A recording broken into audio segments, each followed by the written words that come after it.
Selamat pagi dan salam Malaysia Madani. Bak kata pepatah, tak kenal maka tak cinta. Jadi izinkan saya perkenalkan diri. Nama saya Fabian Abak, anak Frankie, dan saya berusia 12 tahun. Saya belajar di SKNA Kumpang yang terletak di Engkelili, Sarawak.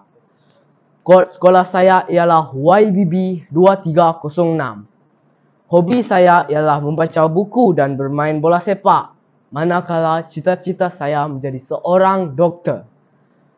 Buku yang telah saya baca dan dibicarakan oleh saya pada pagi yang indah ini ditulis oleh seorang penulis muda, Karisma Arsyad, dan berjudul Syurga di Hati Sofia. Ia diterbitkan oleh Pustaka Pepada Jaya. Sendirian Berhad dan dijual dengan harga RM14. Buku ini sangat menarik jalan ceritanya dan amat sesuai dibaca oleh pelajar sekolah rendah kerana bahasanya yang mudah difahami. Buku ini juga mempunyai grafik yang menarik. Buku ini mengandungi 124 halaman dan 10 bab di dalamnya. Tema utama di dalam buku ini ialah konflik yang berlaku di antara dua orang murid perempuan, iaitu Siti Sofia binti Ahmad dan Nur Sofia binti Borhan, dengan guru kelasnya mereka iaitu Cikgu Anita yang telah ditukarkan ke sekolah lain setelah beliau gagal menyelesaikan masalah kenakalan semua murid di kelas tingkatan 2 Melati.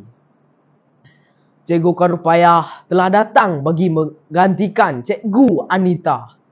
Setelah pelbagai ujian dan halangan yang dihadapi Cikgu Karupayah sepanjang menjaga murid SMK Puteri Shah, akhirnya Cikgu Karupayah berjaya menangani masalah kenakalan tersebut dengan menjadi seorang guru yang lebih memahami isi hati murid-muridnya.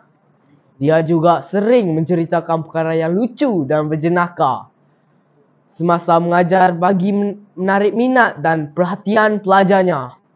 Akhirnya, pelajar yang nakal di tingkatan 2 Melati telah berubah sikap dan tidak nakal lagi. Mereka menginsafi perbuatan mereka yang salah. Tanpa melengahkan masa, ayo kawan-kawan mendengarkan cerita yang ingin saya sampaikan ini. Terdapat dua orang murid yang bernama Sofia di dalam kelas yang paling lemah di sekolah menengah Puteri Shah. Hakikatnya, mereka bukanlah bodoh, tapi terkenal dengan kenakalan mereka di sekolah. Cikgu Karupayah mencoba mengubah perangai kedua murid yang nakal itu. Di sini saya mendapati tugas seorang guru sangatlah berat dan mencabar dalam mendidik murid supaya menjadi orang yang berguna.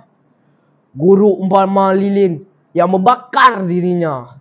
Usaha Cikgu Karupayah telah membuahkan hasil apabila kedua orang murid itu telah berubah menjadi murid yang baik. Dia juga sering menceritakan perkara yang lucu dan berjenaka semasa mengajar bagi menarik minat dan perhatian pelajarnya. Akhirnya, pelajar yang nakal di tingkatan 2 Melati telah berubah sikap dan tidak nakal lagi. Mereka menginsafi perbuatan mereka yang terlampau nakal. Kawan-kawan, guru merupakan insan yang perlu kita hormati atas jasanya yang tidak ternilai dalam mendidik kita menjadi insan yang berjaya dan berguna kepada agama, bangsa dan negara. Kini, tamatlah bicara buku saya pada pagi yang indah ini. Izinkan saya menutup bicara buku saya dengan serangkap pantun. Daun pisang, daun selasih. Sekian, terima kasih.